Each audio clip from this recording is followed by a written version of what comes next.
দুটো প্রশ্ন করতে চাই। উনি আগে যখন প্রেম করেছে ওনার বাসা থেকে ওনাকে বের করে দিয়েছে যে উনি যখন বলছে যে ছেলে হিন্দু উনি মুসলমান। যখন এই কথাটা শুনছে শোনার পরে ফ্যামিলি থেকে বের করে দিয়েছে ওর গার্জেন। ও যখন প্রেম করেছিল তখন কি ফ্যামিলিকে জানায় কি প্রেম করছিল? সেই জিনিসটা যদি আপনার কাছে জানি কি বলবেন? এই যে একটা মুসলমান ধর্মে অপমান করে হিন্দু ধর্ম হচ্ছে, সেটা আপনার অভিযোগটা কি যদি আপনার কাছ থেকে জানেন একজন মুসলিম হিসাবে? এখন আমার অভিযোগটা দেখেন, এখন যখন বলছিল যে এই বাসায় ছেলেটা হিন্দু, এখন তার ওই সময় যাওয়া উচিত ছিল, চলে যাওয়া উচিত ছিল। তো হয়তো তার তার মনে বাধা মানে নাই, সে আবার আসছে, এই ছিল বিষয়। এখন সে তো তারা তো বলছে যে আমার ছেলে হিন্দু, তুমি যাও, কিন্তু সে যায় নাই। সে যায় না কারণটা কি, যে মেয়েটা ভাবছে যে আমি হিন্দু মুসলমান তো মানি নেই, প্রেমের টানে সে এটা টানে নাই। হে ভাবছে হয়তো আমি হিন্দু হবো, নয় ছেলে মুসলমান হবো, দূরের একটা, কিন্তু আমি বিয়ে করবোই। ও ইসলাম ধর্মকে বাদ দিয়ে ওই হিন্দু হবে সেটা বলছে। ভালোবাসা টানে, ভালোবাসা টানে তো সে নিজেই হিন্দু হতে চাইছে। এখন আর আপনাদের কি ইয়াটা, এখন আপনারা তো যে ইসলাম ধর্ম, আমরা তো মুসলিম। ধর্ম তো এসব নাই, বুঝছেন, আমাদের ইসলামের ধর্ম তো নাই। আর মেয়েটা করতেছে, মেয়েটা এখন একটা মুসলমান মেয়ে এটা হিন্দু হইব, এটা হচ্ছে গুনাহ, এটা গুনাহ হয় এটা, বুঝছেন। আর যদি ছেলেটা যদি নিয়ে এসে মুসলমান করতো তাহলে মনে করেন জোরে হচ্ছে ভালো।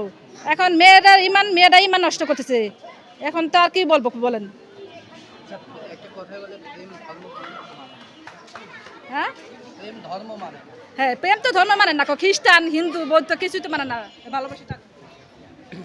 দেখেন মেয়েটাও বলছে যে আমি ভালোবাসা টানে আমি হিন্দুই হয়ে যাই। আর এখন তো আমার যে মেয়েটা ছেলে মা যখন বলছে রয়েছে, আপনি যখন ওনার সাথে প্রেম করেছিলেন কয় মাস, কতদিন ছিলেন ওনার সাথে আপনি?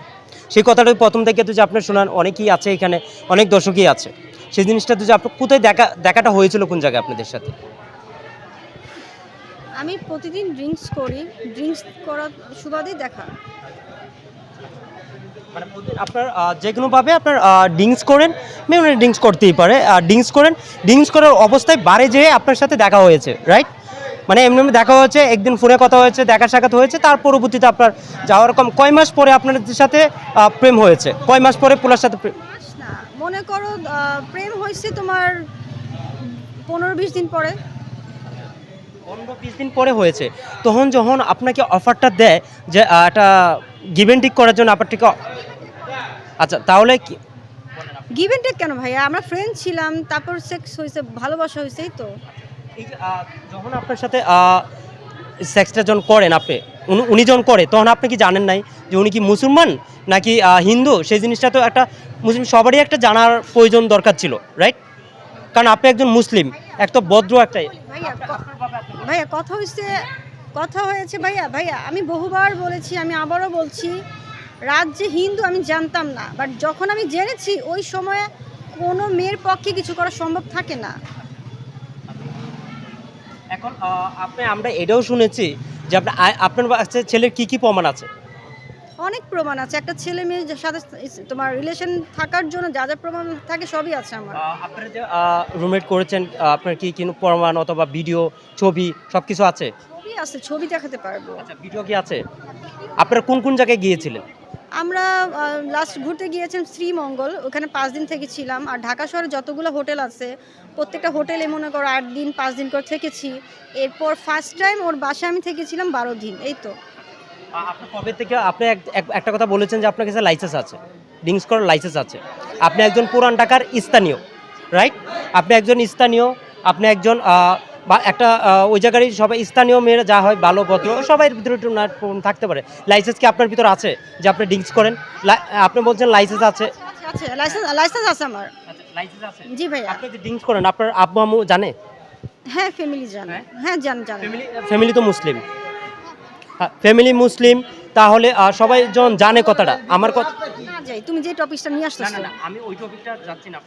আমি জানতেছি যে একটা মুসলিম মেয়ে হয়ে আপনি, আচ্ছা যাই হোক, কেন আমি নিউজই দিব না, ফাইজলাম মারাও। আচ্ছা যাই হোক, ওটা বাদ দিন। আচ্ছা এখন আপনি এখন কি চাচ্ছেন, এখন বর্তমানে এখন কি চাচ্ছেন? আমি আগেও বলেছি, এখনো বলছি, টাকার বিনিময়ে আমার সম্মান বিক্রি করব না। আমি ভালোবাসা দিছি, ভালোবাসা চাই, সম্মান দিছি, সম্মান চাই, ব্যাস। এখন আপনি মামলা করেছেন কুড়ে? হ্যাঁ মামলা করছেন? হ্যাঁ, করেছি। হ্যাঁ, কুড়ে মামলা করছেন, তারপর হচ্ছে আবার জিডিও লিখিতও দিচ্ছেন, রাইট? সব কিছুই দিচ্ছেন, কিন্তু আপনি দেওয়ার পরে এখন আপনি এটা আইনগত ব্যবস্থা কিন্তু কুড়ে থেকে নেবে, রাইট? এখন আপনি একটা বাড়ির সামনে এসে যে এরকমভাবে উশৃঙ্খলা বসে আমি তো কারো বাসায় যাইনি, আমি তো রাস্তায় বসে আছি। আর পুলিশও আপনাকে বোঝাচ্ছে এখন আপনি লাস্ট সমাধান আইনগত না পাবে আপনি এমনি করে আরে বাবা, আমি তো আইনের মাধ্যমে কাজ করছি, কিন্তু আমি তো এখন পাবলিক প্লেসে বসা, আমি তো কারো বাসায় যাইনি। আমি কি কারো বাসায় গেছি দেখতে পাচ্ছ? আমি এখন পাবলিক প্লেসে বসা, এটা সরকারি একটা রাস্তা। আমি বাংলাদেশের নাগরিক, আমার অধিকার আছে, আমি রাস্তা বসতেই পারি। বাংলাদেশ নাগরিক, আমি বসতেই পারি। রাজ কি বাসায় আছে এর কি জানেন আপনি? হ্যাঁ, রাজ বাসা ছিল গতকাল। আচ্ছা, এই গতকালকার খবরটা কার কাছে পেয়েছেন আপনি? দারোয়ানের কাছে পেয়েছি। বর্তমান যে দারোয়ান, ওদের বাসায় নতুন দারোয়ান আসছে, সেই দারোয়ান বলছে গতকাল সকালে রাত ছিল, সকালে বের হয়েছে, এখন আসেনি বাসায়। আপনি তো আমরা যতটুকু দেখলাম আপনি মাথা ঠান্ডা করে কাজ করেন না, উত্তেজিত হয়ে যান। মাথা ঠান্ডা হয়ে নর্মালভাবে কাজ করলে সব কিছু সমাধান করা সম্ভব, সবাই আপনার সাথে দাঁড়াবে। অ্যাকচুয়ালি আসলে আমি নিজেকে কন্ট্রোল করতে পারি না, আমার এতটা ধৈর্য নাই। আর আমি যদি আরেকটা কথা বলে শেষ করব, এই যে আপনি বলেছেন যে ভালোবাসার জন্য সবাই ধর্ম ত্যাগ করে, এটা হলো অন্য কথা, কিন্তু ভালোবাসার জন্য যে আপনি ধর্ম ত্যাগ করছেন, ইসলাম থেকে আপনি হিন্দু হচ্ছেন। আমি এই টপিকস নিয়ে আর কোনো কথা বলবো না, অনেক বলেছি আমি তোমাকে, বারবার আমি একটা কথা বলবো না।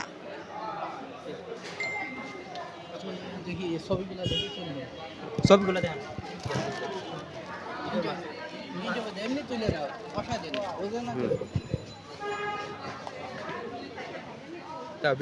যদি ওর ধর্মের যদি ও যা বলে দেখলো না, এখন তো আমার কিছু বলার নাই।